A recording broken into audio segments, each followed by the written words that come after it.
Pred začetkom so pohodniki prejeli spominsko vrečko za okrog vratu in degustacijski kozarec, saj so se na poti ustavili pri številnih zidanicah. No, vsaki postojanki bomo povedali malo o teh glasbenikih, tako o Henčku, o Potočarju, o Kozini in pa seveda o Lojzetu Slaku. Poleg tega bo pa krajši kulturni program in pa pač pokušina teh vin na vseh teh postojankah. Številni pohodniki se rojaka, glasbenega velikana in ambasadorja cvička Lojzeta Slaka spominjajo predvsem po njegovih skladbah. Pri nas se je igral na Veselic nekje 64 let, upam, da na naši gasilski veselici.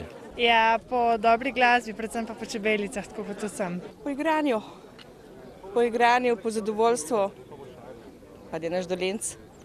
Pohod po Slakovi poti pa je služil tudi kot uvod v vsakoletni teden cvička, ki se bo na novomeškem glavnem trgu začel ta petek. V petek so največji dogodki, povorka vinogradniških društev, kronanje kralje cvička in imenovanje ambasadorja cvička.